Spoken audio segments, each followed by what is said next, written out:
从中学到结婚生子，被弹幕尊称为装甲车般的恋爱，你有见过这么稳的恋爱番吗？樱花纷飞的季节总是让人神往，因为这象征着新一学年的开始。不过这对正在于上中学的学生们来说，则是有人欢喜有人忧，毕竟谁也不想和自己的好友分在不同的班级。小西就和自己在田径社的两位朋友给错开了。3人正在晚自习的时候，小西注意到了不远处的一名少年，他也是新班级的同学。小西有一个秘密，就是每当在紧张的时候，就会躲起来揉搓自己的红薯仔。等着不再紧张以后，便来到了教室。他四处搜寻了没有认识的人，好在小学同级新校注意到他，和他打了招呼。既然有认识人在同一个班级，小西便不再紧张。坐在后排的小太郎就比他幸运多了，自己2个朋友都在同一个班上。不过放学以后，他就不会和2个朋友一起行动，而是独自一人来到了图书阅览室。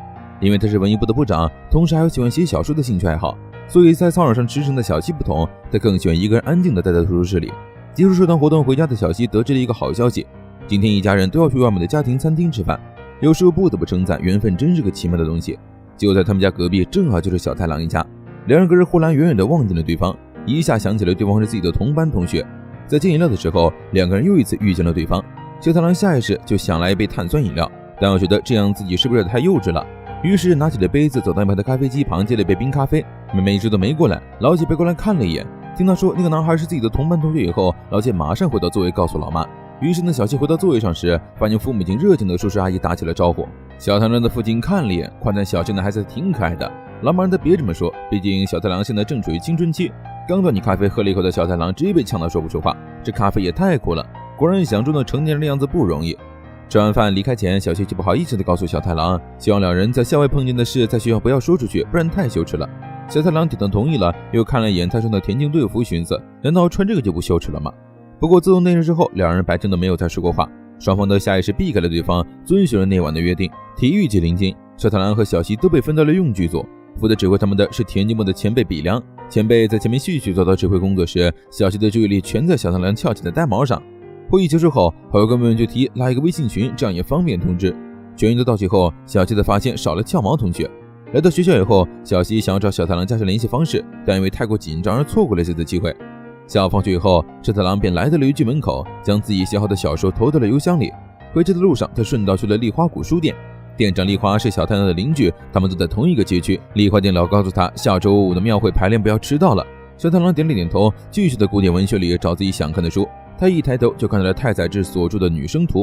店长现在推荐这本短篇小说，是以太宰治以女性的角度第一人称独白来写，所以说一般女孩子的心思男人是绝对不会明白的，但这本小说却极度的细腻。店长递给了小太郎一个袋子，里面装着一张黑胶唱片，这是一个民族摇滚组合的第1张专辑，组合成员在那之后都成为音乐界的大人物。小太郎顺便借走了手上的书。店长刚开始就注意到小太郎在电视下面的泳装美女杂志，算是做特别附赠送给了他，希望他能多看看其他类型的书。转天下午放学的时候，小西遇到了被老师批评的小太郎，他这才想起来自己一直没有把他拉到群聊里，所以他不知道下午用具组要集合的事。小西知道这是因为自己的疏忽，所以才导致了小太郎受罚。他紧张的做红薯仔以后，主动给他搭了话，表示了自己的歉意，顺便他交换了联系方式，还帮着他一起将道具给搬了出去。在看到小太郎的衣服蹭散以后，小西温柔地替他弹掉了灰。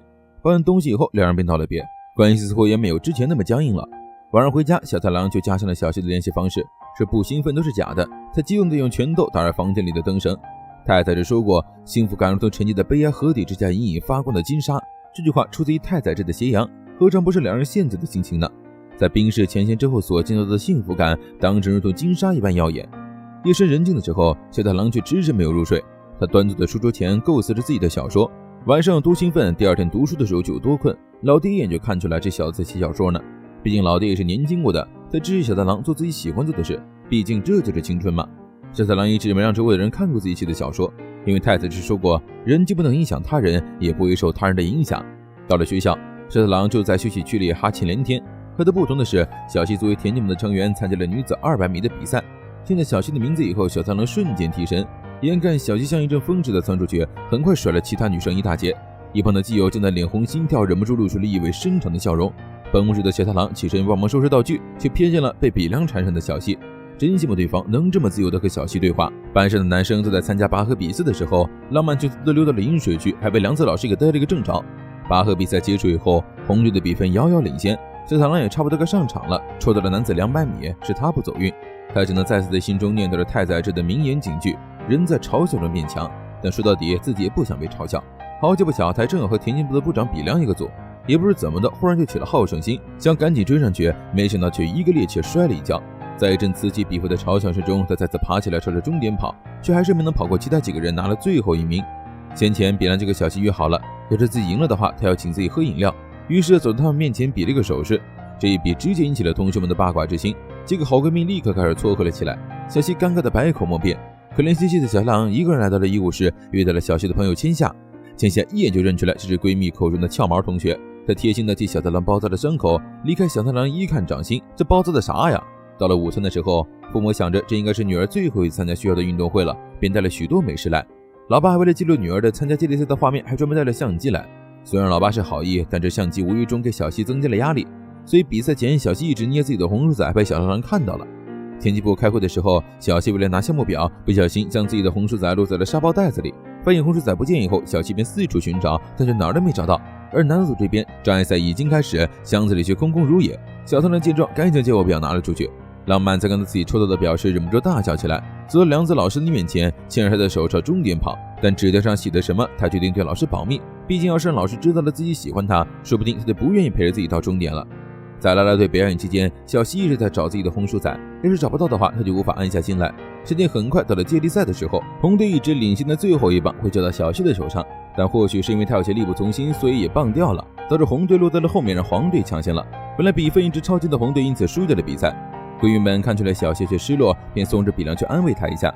比良真心直口快地告诉小西，在田径大赛预选赛上一定要拿出真本事，毕竟他们目标可是县大赛，他相信小西肯定能够做到的。但小西心里还是没底。回教室时，还听了女宿舍里传来对他掉棒的嘲笑声，就让他更难过了。下午放学准备离开的时候，小太郎气喘吁吁回到了教室，他找到了小西落下的红薯仔，小西终于咧开嘴笑了起来，接过了红薯仔。他告诉小太郎，自己要是没这个东西，他会紧张的，因为他最怕被别人盯着看了。不过小西虽然怕丢人，但还是很喜欢跑步，自己真是没用。小太郎告诉他，这一点也不丢人，他只要保持这样就好。看到小西朝自己笑，小太郎紧张坏了，但没想到自己竟然也有和他这样对话的一天。晚上一回家，他就收到了小西发来的感谢消息，他赶紧回了对方一个表情包。聊了几句以后，他终于知道自己为什么会被称作翘毛同学了，就是因为熬夜写小说，所以头发总是睡得乱糟糟的。第二天，他就拿着自己的小说去找了店长，让他过目。以往他不愿意将自己的小说给别人看，但从这一刻开始，他敞开了心扉。他像小西一样，虽然害怕丢人，但热爱总能打败怯懦。人不会受他人影响，这句话本身就是错误的嘛。考试结束以后，就是休学旅行了。新校几人请小西一起去商场买东西，可惜小西有社团活动，只能婉拒了他们。小太郎这边也是遇到了大危机，鼓起勇气将自己的处女作投给了编辑部，却没能在入选名单上看到自己的名字。大受打击的他完全无心复习，直接瘫在了床上。先给小西发短信，又害怕打扰到了对方，他只能斟酌一番后给对方发去短信，没想到很快得到了回复。这种感觉真的很奇妙，因为两人在学校几乎不怎么说话，却能通过LINE互相谈心。小太郎问他，如果社团活动不顺心的时候他会怎么做？小西回复，他只要保持现状就好了。体育季的时候，才听到小太郎这样对自己说，感到非常的开心，所以他觉得小太郎只要维持原状就好。接着配了一个老年表情包，小太郎的心情多云转晴。考试结束后，小西提上自己的袋子参加社团活动，终于能久违的跑一跑了，他们都很期待。准备丢垃圾的千夏看到了对面的小太郎，便远远的和他打招呼。小西这才知道千夏和小太郎成为了好友。社团活动的时候，他们都听说了比良拒绝了别人的告白，闺蜜们觉得他肯定是喜欢小西，所以会拒绝别人。说者无心，听者有心，这句话让小西觉得为难极了。文艺部有一个邪门的传说，如果随意拿本书，这本书上肯定会写着如今适合你的人生指南，所以小太郎照做顺手一拿，没想到吧，又是太宰治的书。引用眼帘这句话是，至少恋爱不是种机会，我认为它是一种意志。现在小太郎还不明白这句话是什么意思。结束社团活动回去的路上，他看到了被壁咚的同班同学，又听到小西的闺蜜们在议论比良会与会的大赛结束后，趁着气氛高涨的时候向小西告白。一回家，小太郎就给小西发去了消息，询问他是不是马上要参加比赛了。小西回复他是的，就在周天。很可惜的是，那天小太郎因为要参加神社的排练，没有办法去现场，他只能在神社里帮他祈祷，求神一切保佑顺利。但如果自己没有去现场，比良真的向小西告白了怎么办？小太郎纠结极了，他好想询问小西有没有喜欢的人，但贸然询问又太突兀了，他只能懊恼地用拳头去挥打灯绳，让小西尽情的去比赛。小西则是很感谢他能够帮自己祈祷。看到他的回复，小太郎再次充满了电，开始创作。时间来到周天，比良找到了紧张的小西，安慰他，他的努力自己都看在眼里，肯定能行的。他刚才有些紧张的想要开口表白，就被旁的观众打断了施法，想了想还是算了。终于还是到了小西上场的时候，父母坐在不远处为他呐喊助威，而这名小太郎来到神社净手之后，直接掏出了500巨款来替小西祈祷。晚上排练的时候，他都有些心不在焉的，一直进聊天框想主动发消息询问，又怕给对方带来压力，左等右等都没能等到回复。失落的他一直等到了排练结束，在回家路上遇到了小西，他带小西躲到了一旁的神社里。小西得知他在为穿越机做的准备以后，夸得他很厉害，也告诉了他自己在今天的大赛上刷新了个人的记录。小太郎松了一口气，这个担心坏了。得知小西是因为手机没电才没有回复自己以后，两人都笑了起来。接着又因为害羞而端坐着没有再开口。小太郎看着波光粼粼的水面到一阵天上的圆月以后，突然想起了那一句被夏目漱石翻译为月色真美的话。这么想着，他转头去跟小西的时候，正好微风拂了他的发梢，小西也正好转过了头，两人在视线交汇的一瞬间，小太郎忽然开口提到了月亮。小西抬头看了天空中的满月，忍不住感叹说：“月色真美呀！”这句话就像给了小太郎勇气一样，他终于是说出了藏在心里的一句话，他想跟小西交往。小西实在没有想到，竟然会是如此突然的表白。他希望小太郎能给自己一些时间，等待自己的回复。但两人自那天之后便没有再说过话。休学旅行这天终于到了，作为老幼特们的老师们一下就翻出了大家藏起来的违禁品。这次出去旅行是禁止带手机的，不过道高一尺，魔高一丈，总有那么几个漏网之鱼。老曼就将他们的手机藏在了薯片袋子里，老师完全没有怀疑过。这样小太郎也不怕自己错过小西的回复了。大家都在京都玩得不亦乐乎，既然都来到主打恋爱的地主神社了，众人自然不会错过秋元签。大家都是有好有坏，到小西这里就是大吉，看来冥冥之中就能上天人的助攻，当真是神助攻。不过禁止上有一句话让小西无比在意，暧昧的态度是灾祸的元凶。之后众人又来到了礼品店，小西在这里遇到了千夏，他提议两人一起挑选送给社团的土特产。这时候小太郎正好走了过来，千夏非常自然的上去和别人打招呼。看他们俩聊那么开心，小西心里酸溜溜的，想必大家在上学时都练就过神技，老师一早就装睡，老师一早就活跃。女孩子们聚在一起吃着零食，开着晚间茶话会。今天的话题是在意的人，小西告诉闺蜜们自己有比较在意的人，闺蜜们立刻想到了比良的身上，还让他接受比良的表白。小西正想解释时，班上的男同学却溜了过来。吵闹之中，小西收到了小太郎发来的消息，问他现在在干嘛。这个是小太郎鼓起勇气才发送的。收到小西的回复以后，小太郎赶紧询问他自由活动有没有安排。刚想约他明天一起玩，浪漫地抢走他的手机，大家赶紧压着他一套连招。小太郎使出浑身解数，终于甩开了大地，抱着手机跑了出去。这倒霉孩子正好遇到老师过来，他只能赶紧发消息约小西明天中午在图景门百货店的门口碰面。他只能庆幸自己在手机被收走前就将消息给发了出去，但小西这边不好受了，在给小太郎发完消息以后，对方就没了回复。闺蜜们看着小西这样，都觉得他是不是有事瞒着自己。小西们借口说自己想给父母买点土特产，而小太郎在看到小西闺蜜离开以后，心情复杂，也不知道他有没有答应自己。时间一点点流逝，闺蜜们都看出了小西的情绪不太正常，便单独留给他了一个人思考的时间，让他去赴约。小西按照约定来到了百货店门口，却没有遇到小太郎，就这样一直等到了下雨。而小太郎也在冒雨的百货店转了一大圈，都没有找到小西，两人就这样擦肩而过。此时的小西已经开始思考人生了。说到底，他们两个根本没有在交往，对方一直没有回复消息，说不定根本就不会来了。气喘吁吁的小太郎可算找到了救星，他看到了小西两位朋友，有一次散以后，他还是决定上去向千夏借手机。但想了想，自己根本不记得小西的电话号码，要是去问千夏是绝对问不出口的。他正想说算了，没想到千夏竟然看出了他在找小西。在他的帮助下，小太郎终于联系了小西，两人约在了神社见面。小西有很多的话想说，但他最想问的果然还是小太郎为什么用千夏的手机打过来。他觉得他们俩的关系有点太好了，肯定多少有些吃醋，毕竟他也想跟小太郎说说话。站在树下，两人都有些紧张，但此时的心情就像雨过天晴一般，因为他们已经都明白了对方的心意。这就是小西的回答。休学旅行回来以后，两人在教室里碰见对方都会会心一笑，不过一对视还是会脸红。在所有人不知道的情况下，他们两人就这样秘密开始了交往。初三，他们将面对人生中的第一道分岔口，那就是升学的问题。千夏来到办公室时，正好遇到了在和班主任聊这件事的小太郎。他知道小太郎是文艺部的，正好自己的国语有点差，便要询问对方有没有推荐的补习班。小太郎想了想，自己就读的补习班就蛮不错的。千夏便美美的吃了安利，连社团活动的时候都略显激动，马上就要参加大赛了，因此比良给大家增加了训练量。因为是最后一个夏天了，所以他们就想尽全力去体验，好好的冲一把。小太郎这边的排练也快接近尾声了，趁着休息的间隙，小太郎找了个自己要构思小说的借口，询问店长应该如何去交往。没想到店长早已看穿了一切，搞得小太郎面红耳赤的，这大概就是青涩的初恋吧。不知如何交往的人当然也包括小西，而小西能做的就是去谷歌上面搜索，结果第一条相当不靠谱，说什么男孩子不喜欢麻烦的女生，所以不要频繁的发送邮件，还让他们欲擒故纵。总之交往真的算是一场难事。小西询问了老姐以后，老姐答应了她会保守秘密，也向她传了经，如果是中学生就好好的去约个会，放学一起回家玩。小西便给小太郎发了一条消息，问他睡了没。激动的小太郎火速的回复了他，虽然他们今天也没能在学校说上话，不过对于小太郎来说，只要能在学校里面见到小西就已经很高兴了。他告诉小西自己明天午睡的时候会去图书馆，没想到小西很快就回复自己也会去的，于是可怜的灯神再次遭殃。第二天一到中午，小太郎就抱着便当鬼鬼祟祟出了教室，就没想到第一个到图书馆来的竟然是千夏。小西来到图书馆时还紧张的捏了捏红猪仔，结果一进图书馆发现咱们好闺蜜也在这里。千夏笑嘻嘻地说自己决定和小太郎一起报考车间的补习班，说完就扬长而去，只留下了在图书馆里尴尬的两人。小太郎想问小西要不要一起补习，却遭到了强硬的拒绝。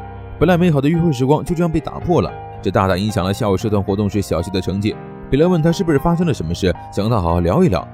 社团活动结束以后，两人便来到了河边。见小西不打算说比狼也不问了，只和他说了声加油，毕竟他们已经没有多长时间能一起跑步了。晚上小太郎补习完以后就遇到来参观的千夏，两个人一起走路回家。千夏告诉他自己已经决定了就在这里补课，所以他想要小太郎的联系方式。这时一辆汽车驶了过来，千夏为了躲避并靠近了小太郎，小太郎竟然直接转身走了外车道。转天中午上课的时候，听到闺蜜们在讨论交往很费劲的事，小西忍不住感叹了一句。下午换完衣服准备参加社团活动时，几个学妹走了过来，询问小西是不是在和比良交往，完全是因为他俩一起回去传来的谣言。听到他们没有在交往以后，学员们长叹了一口气。店长看出了小太郎有心事，便询问他之后交往的顺不顺利。小太郎告诉他，一直瞒着周围的人，也没有地方可以约会，挺难受的。店长这边提议可以来自己的店里，这里可得给他提供一个避风港。小太郎给小西发消息，小西顺着导航来到了古书店，一拉门，小太郎就告诉他自己想跟他两人单独聊聊天。两人坐在台阶上时，小西紧张的一只揉搓的红猪仔。两人都坦白在学校没有办法和对方安心的说话，但在这里却要能敞开心扉一样。两个人就这样平静的聊着天。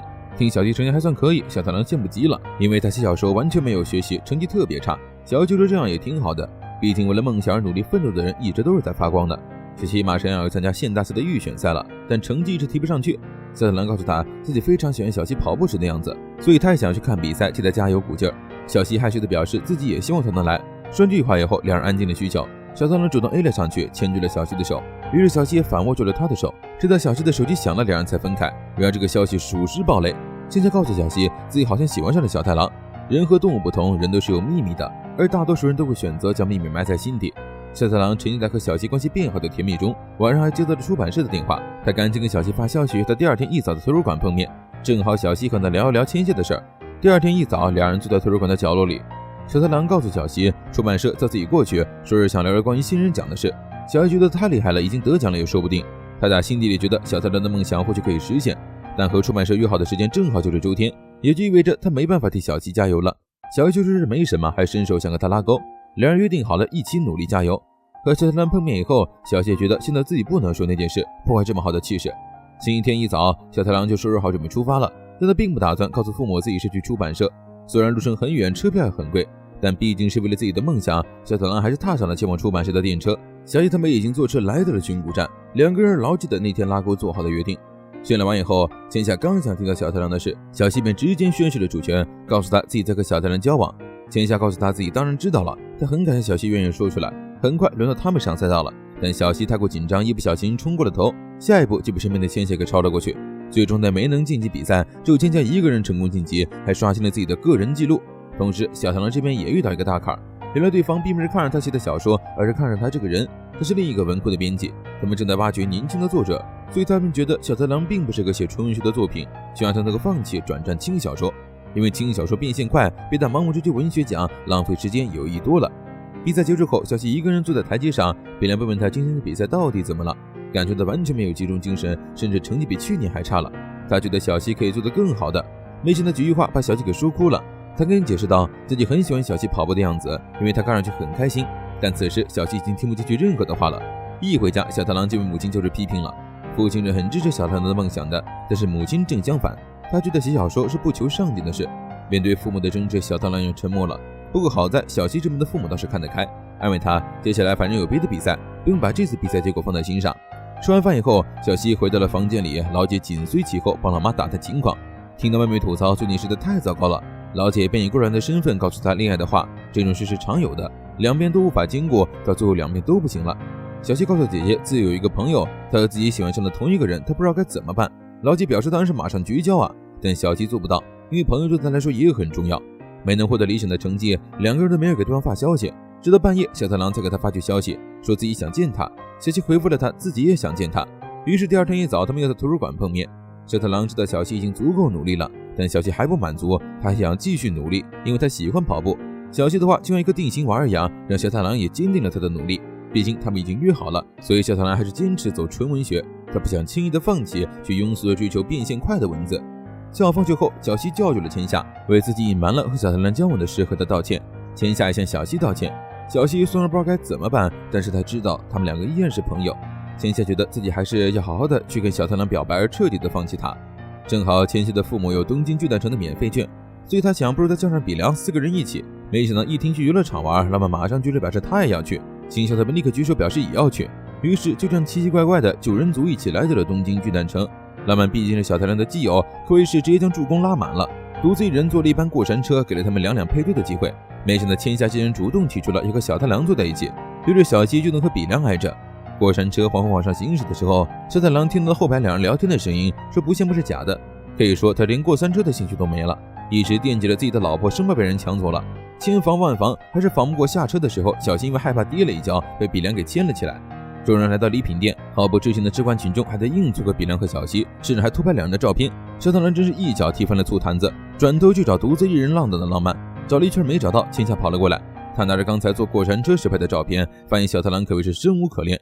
千夏让小太郎不要那么生疏了，可以直接叫自己的名字，说完还给小太郎取了个外号，正好绕过准备来找他们的小西。看到他们聊得这么开心，瞬间奇遇果走过来告诉他们要去排下个项目了，快走吧。小太郎刚准备跟着走，就收到浪漫发来的消息，说他急有护士。他以为这小子怎么了呢，结果只是玩得太嗨，所以中暑了。好基友唉声叹气的，浪漫被问他怎么了。虽然小太郎不说，但他也知道他们俩在交往。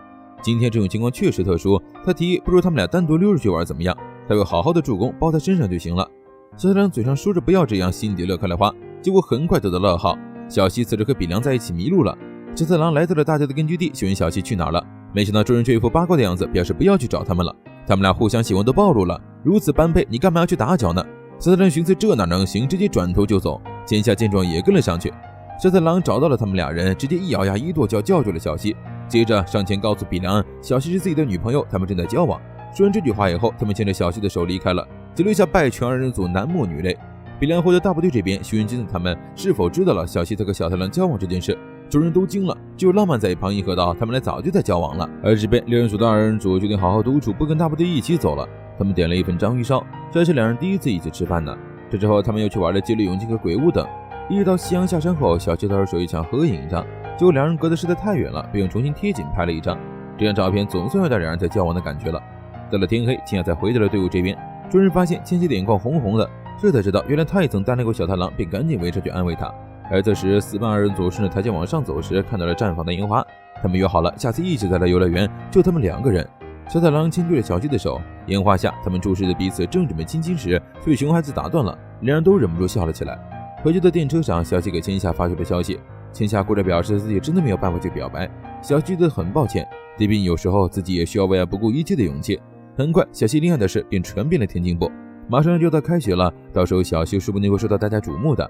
临近开学也意味着庙会的活动临近了，小太郎整日在神社里练习，休息的时候他给小西发消息，想约他返校那天一起回去，小西却发了个哭唧的表情包，说自己有社团活动。到了返校这天，大家果然开始窃窃私语，好基友都围绕他转，快的是大名人。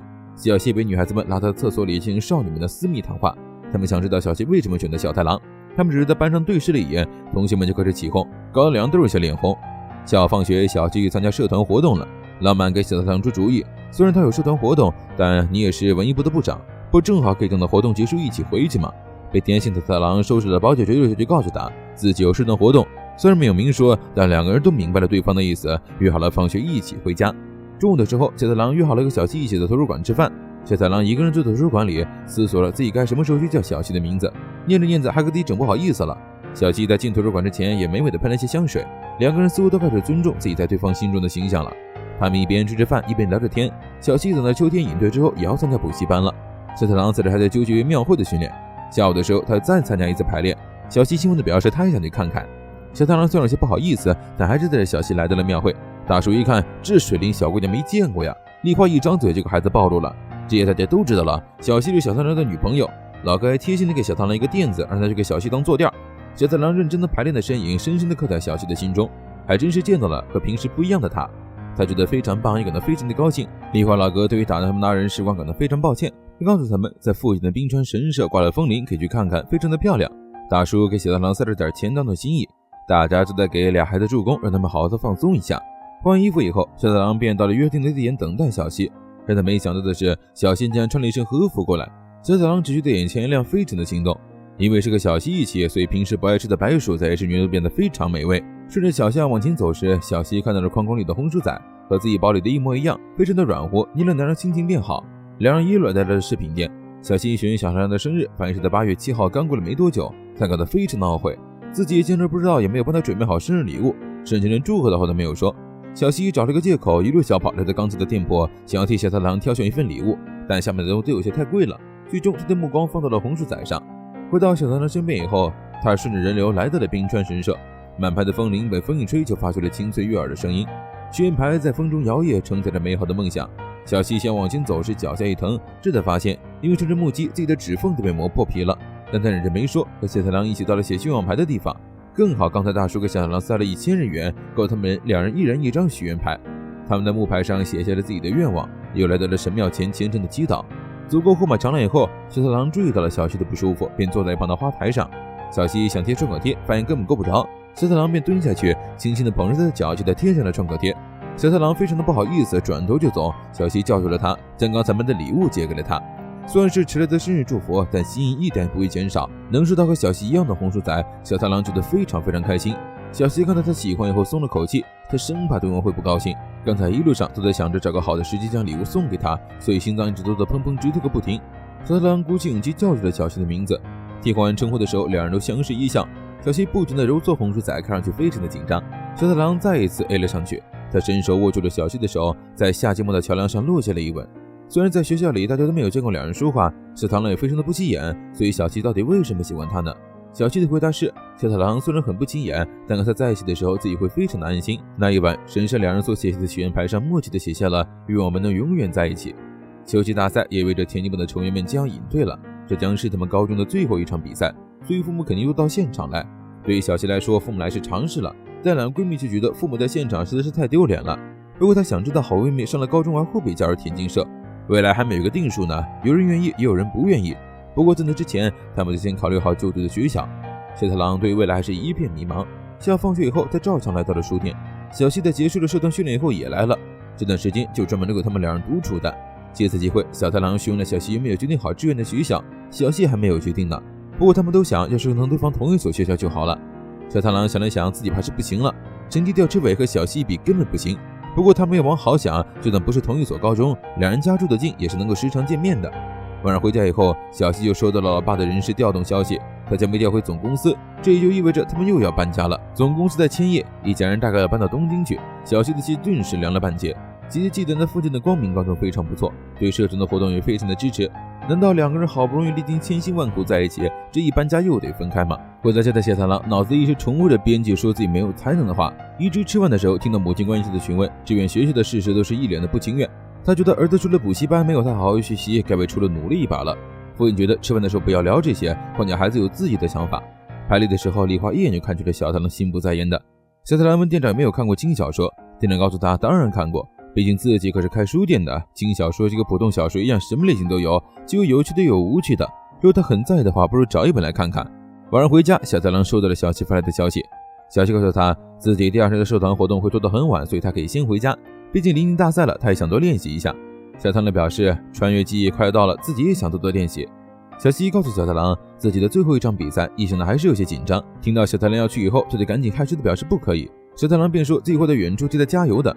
比赛当天，小太郎瞒着小西一个人偷偷来到了运动场，为了能看到小西的名字，他甚至专门掏500巨资买了一本手册。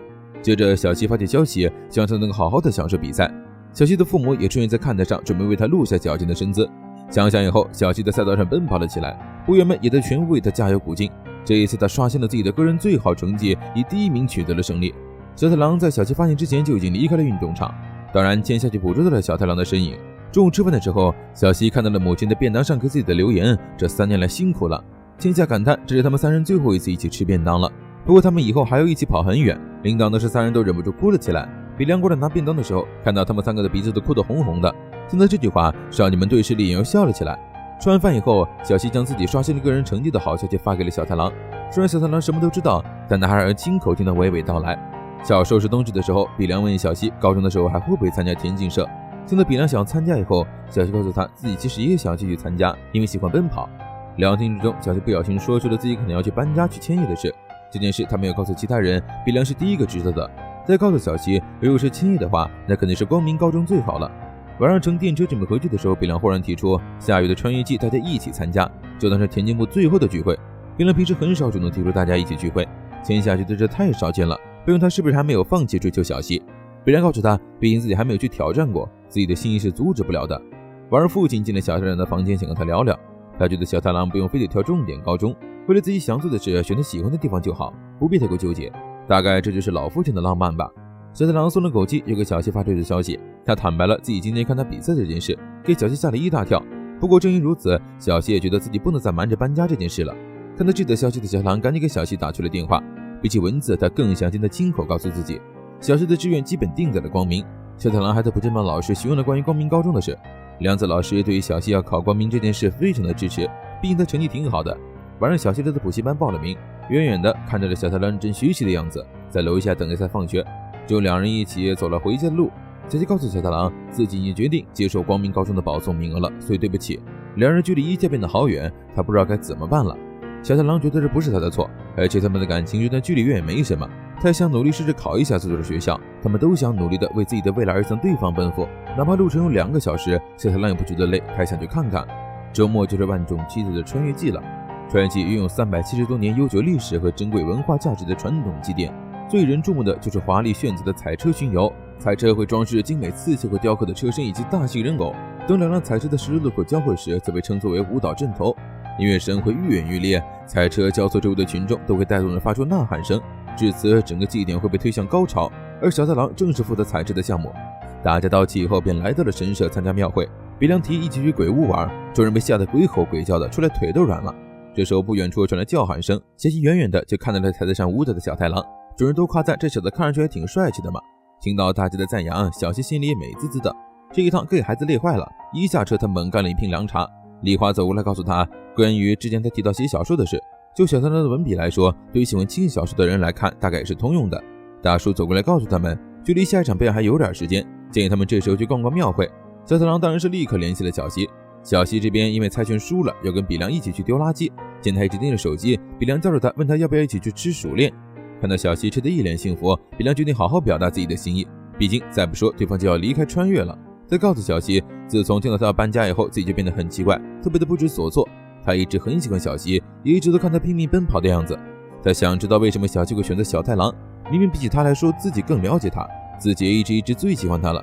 小西告诉他，因为自己只是拿比良当的朋友而已，虽然很重要，但跟小太郎是不一样的。听到小西的心意以后，比良如释重负的笑了，至少把自己想说的话说出口了，对吧？小西不知道的是，刚才2人的对话全都被不远处的小太郎给听到了。小太郎并约他去10日中碰面。小西一路小跑着找到了小太郎，他没有想到今天还跟他碰上面呢。结果一碰面，发现小太郎情绪不对劲儿，这家伙酸得跟个柠檬似的。就在小西的后面追着夸他，对方依然是臭着一张脸，吃水的时候跟泄愤一样。大叔们过来八卦他和小太郎的态度也是不温不火的，这个平时温柔他一点也不一样。小西终于看出来了，这小子在生闷气。小山才说清楚，毕竟2个人难得来一次庙会，但小太郎这小子就是一口倔气咽不下，独自一人往前走了过后，回头找不到小西时又觉得很难受。明明本来是热闹欢快的祭典，就给2人留下了并不美好的回忆。晚上回家，小太郎想主动给小西发消息，但是思来想去还是没能下手，一拳打在灯绳上，又踩滑摔到了床上。他从来没有觉得自己这么窝囊又狼狈过。小西的手轻轻在聊天框前迟疑了许久后选择了放弃，明面上的闹别扭，实际上小太郎还是会偷偷的内检学习。晚上在补习班看资料的时候，小西看到了关于高明庄周的手册，这里之前是没有的。在询问老师以后，他才得知是有人需要这本书，就算不说他也知道是谁。放下资料以后，他立刻追上去拦在了小太郎面前。小太郎表明了自己要考去光明高中，不过这事还没跟父母商量，他的父母是不会同意的，但他会努力说服他们。他本来打算跟父母说了之后，才告诉小西关于未来的事儿，还有小叔的事的，这些都是在他认真思考以后做出的决定。他跟小西一直在一起的所有话都是发自真心。小西听完以后，哭着扑到他的怀里，他真的很开心听到小太郎这么说，他也很开心小太郎所考虑的未来中都有自己的存在。两个人就这样和好如初，为之前闹别扭的事道歉。他们都怕对方会讨厌自己，所以才格外的小心翼翼。小希抹了抹眼泪，他就看着小太郎，最终踮起脚尖亲了他一下。这一吻就像是定心剂一般，更加坚定了小太郎想考公民高中的想法。母亲看到他备考以后，总算放下了操劳的心。三方会审的时候，小太郎从母亲的口中听出了他不希望自己考那么远，能读过私立高校就可以了。于是，在填志愿的时候，他别扭地说自己想去私立光明高中。梁子老师想了想，这不正是跟小希一个学校吗？母亲立刻质问小太郎到底怎么回事，他连光明高中在哪儿都不知道。他想知道小太郎为什么不找他们商量，这是关系到他未来的事，怎么能随便下决心呢？父亲问小太郎为什么要选择那所高校，虽然小太郎没说，但母亲一下猜中了他要和小希一起就读。他觉得将来的事不是儿戏，怎么能因为喜欢的女生考到这学校就要跟着去呢？小太郎支支吾吾半天，的确说不上自己选这里的原因。他不想参与这场争执，回到了自己的房间给小希发消息，想缓解一下自己苦闷的心情。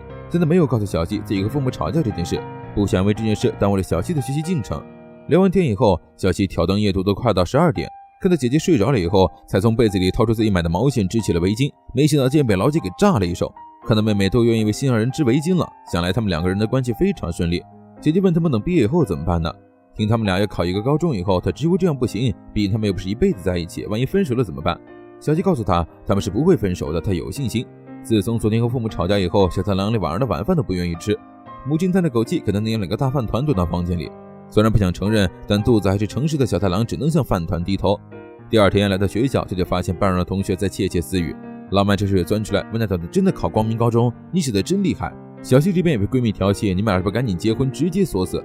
白天小太郎的母亲就在他房间打扫卫生，才发现小太郎再有认真的学习，墙上全是他记得满满当当的理科公式。母亲来到了学校，找到梁子老师和他好好聊了聊，当妈的哪个不是刀子嘴豆腐心。晚上班上的模拟考成绩便出来了，小太郎看了眼自己的成绩，只能说差强人意。他来到书店和丽华老哥倒苦水，他的成绩不是很好，大概考不上志愿学校了。丽华告诉他，如果觉得累了就好好休息一下吧，不要太拼了，心态也很重要。他建议小太郎等冷静一段时间之后再和父母好好谈谈。晚上一回家，他就遇到了餐厅等着他的母亲，他的母亲依旧是一副爱答不理的样子。小希给他发了消息，表示马上就到圣诞节了，就想明天和他见一面。到圣诞节当然就要准备圣诞礼物了。小太郎一大早就来到了商场，逛了一圈以后，他看上了一片一块粉色的手帕。他们一路来到了河岸边，小希将自己织好的围巾递给了小太郎，小太郎顺势将那挑选的手帕借给了小希。小太郎迫不及待地将围巾围在了自己的脖子上，因为小希是第一次织围巾，长了很长一截，不过他并不介意，只需要再绕一圈就好。小太郎向小希倾诉了自己的烦恼，他本想让母亲刮目相看，但成绩却不尽如人意。心小告诉他，父母的鼓励是很重要的。自己在最后一场比赛时候收到了妈妈的便当里的留言，他说3年来都辛苦了，他就想母亲肯定一直在看着自己，当时差点就哭了出来。等到来年自己要去参加考试了，他们在神社里祈祷，希望说能各自努力考上心仪的学校。等到夕阳西下，两人便在小道边拥吻。时间很快来到了小希公布成绩的日子，小太郎看着手机的聊天框，无心学习。好在他收到了小希的好消息，他顺利的考上了。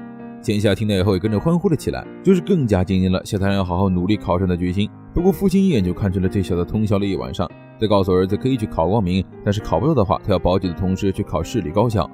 父亲告诉了他前段时间母亲被梁子老师学习谈话的事，班主任说他现在的成绩是考不上光明的，但母亲却说看他这么认真努力，想让他去试试看。晚上学习里的小太郎下楼就看见正在帮自己做饭团的母亲，看到他忙碌的身影，小太郎才明白，虽然母亲有时候说话总是词不达意，但是对自己的爱都藏在了日常里。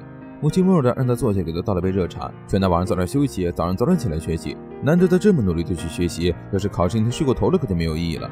终于到了中考的时候，父亲帮小太郎写好了换乘的站点和时间，母亲替他做好了便当，和父母道谢以后，就踏上了考试的征途。最终小太郎没能考上光明高中，小希知道他已经为了自己很努力了，自己只要知道这一点就足够了，退保底去市里高中。店长听到这话以后告诉小太郎，小说家是不会对经历过的事感到困惑的，全部都能成为小说的梗，不如试着把这些事全部写下来，或许会好受一点。晚上回去，小希也告诉了姐姐这件事，老姐问他打算远距离恋爱吗？男生可是都会嫌麻烦的哟，他可不想看到妹妹哭。小希告诉他肯定不会这样的，他们也不会分手。小太郎学习累了，就给小希发消息缓解疲劳，正巧小希在自拍这张图片发给了小太郎，小太郎瞬间有了干劲。第二天，小太郎来到学校以后，反复确认自己考上了市立高中，千夏也正好考上了，看来高中他们会待在一起了。说实在的，千夏其实是有点开心的，只是觉得有些对不起小希。他问小太郎今后打算怎么办，听到他决定保持现状以后，千夏决定将自己一直没能说出口的话说出来。自己和小希的好朋友也很珍惜他，但他还是想将自己的心意说出来。自己一直很喜欢小太郎，为什么不能是自己呢？小太郎没有强硬的推开他，只是向他说了声抱歉。千夏也收回了手，说出来以后，他觉得心情畅快了许多。千夏给小希发消息告诉他自己成功考上了私立高中，他也向小太郎告白了，肯定当然是被拒绝了。他向小希道歉，想知道他们之后还能不能成为朋友。小希告诉他当然。很快他收到了小太郎发来的消息，小太郎邀请他在考试完以后一起出去玩，于是他们约好了在毕业典礼第2天就碰面。但小希此时却有些不安，为什么小太郎不告诉自己被千夏告白的事呢？小太郎全然不知，还在敲打键盘记录两人的故事。毕业典礼这天只是合照一张，小姐妹就已经哭了起来。新校远远的看到了小太郎，给他叫了过来，让两个人站在一起拍了一张合照。浪漫他们也围了过来，寻思这都快毕业了，你小子写的小说都不给我看一眼，既然如此，不如传传到网站上去如何？被点醒的小太郎第一次发现原来可以这样。晚上回去找到了投稿网站，将自己的小说投了进去。田径社的不远万与各自接受了告别。比良告诉小希，他们之后一定要在竞技场相见。到了毕业典礼的第2天，他们按照约定的小球场碰面。时间已经来到了春天，樱花树开始抽枝，就像他们一样，即将迈入人生的新阶段。看到可怜的小太郎为自己的围巾，小希觉得非常开心。两人一路逛到了落日的时候，等到明天的时候，小希就要搬家离开了。小太郎问他们什么时候能见面，自己能不能去找他。听到小希答应以后，他们激动地说自己每周都会去找他，就算车费很贵也没关系，自己会去打工的。就算一趟车程要2个小时，他会绝对坐头班车去接小希的。他们还是会像以前一样不会变。小希觉得什么都让他一个人来承担实在是太辛苦了。小太让他好好参加田径部的活动，不要太勉强，一切包在自己身上就好。听他这么说，小希告诉他并不是这样的。他问小太郎是不是被告白了，他已经被千夏说了，为什么不告诉自己呢？虽然小太郎已经拒绝了，但他还是会担心。这大概是他们两人交往以来小希哭得最伤心的一次。他将自己心里的不安全全都说了出来，他害怕自己再给小太郎添麻烦，这才让他觉得最心痛。说完这对吻了上去，似乎只有这样才能让自己安心。小希哭着跑了出去，到半路上开始忍不住蹲下来大哭了起来。小太郎有些迷茫了，自己现在这样到底又算什么呢？他躺在床上盯着天花板发呆。第2天搬家公司就来到了小希的家里，小希将自己的红书仔留在了床边，就好像是让他代替这段记忆被尘放在这里似的。2个好闺蜜都来和小希道了别，老婆让她待会坐车回来，毕竟她现在也舍不得和朋友分开，不是吗？今夏忽然发现小太郎竟然没有来，说起来他忽然想起来自己的那天晚上看到的小说，从剧里面描写来看，这不正是小太郎所写的小说吗？他没有想到小太郎竟然把这么两的故事上传到了网上。上传完最后一张小说以后，小太郎来到神社彩排，梨花老哥询问他今天不是小希搬家的日子吗？看他沉默的样子，并告诉小太郎自己已经看到了这次上传到网上的小说，还受到了不少的评价呢。很多人都喜欢这种类型的小说。支持他的好评如潮的记录条评论引起了小太郎的注意，是一个 ID 名为西的账号在问他，在那之后他们又会怎样呢？那一刻他知道了，原来小希已经看到了自己写的小说。接下一个小太郎发来消息，告诉他小希刚过来安检时很想见到他，于是他带着夕阳追了上去。他记得太宰治在《新哈姆雷特》里写下过一段话，在狂热司机下喊出的爱情宣言中存在着爱情的实体。跑到一遍，他便气喘吁吁地掏出了手机，真的知道这个时候不应该这样做，但应该追逐他。小希看了手机上传来的更新消息，点进去看了小太郎上传的终章。不管你我相距多远，我都想告诉你，我对你的心意不会变。给即将到去陌生城市的你，我永远喜欢你。在小希看到最后一句话的同时，小太郎跑到了电车会经过的桥边，大声朝着驶向远方的电车说出了想要亲口告诉小希的话：我最喜欢你了。小希没有将自己的红书仔留在家中，因为他自己知道无法丢弃的那种思念。他想要带着自己的小太郎的记忆去往陌生的城市，因为这是他们亲子的初恋。因为什么都不懂，所以他们都很紧张，不管是牵手还是亲吻的方式，他们都觉得很害羞，总是会不知所措。小希很感谢小太郎那时鼓起勇气将心意传达给了自己，正是因为这样，他们才能一直走下去。所以他们2个人都深信自己喜欢的人能够喜欢上自己，这就是奇迹。在那之后，他们顺利的升到了高中，就读了大学，在毕业以后一起去旅行。虽然有时2人不能碰面，他们至少能通过微信互诉衷肠。经过一系列坎坷以后，他们顺利的结婚，最后诞下的子嗣不会被斩断的红线将他们永远幸福的牵绊在了一起。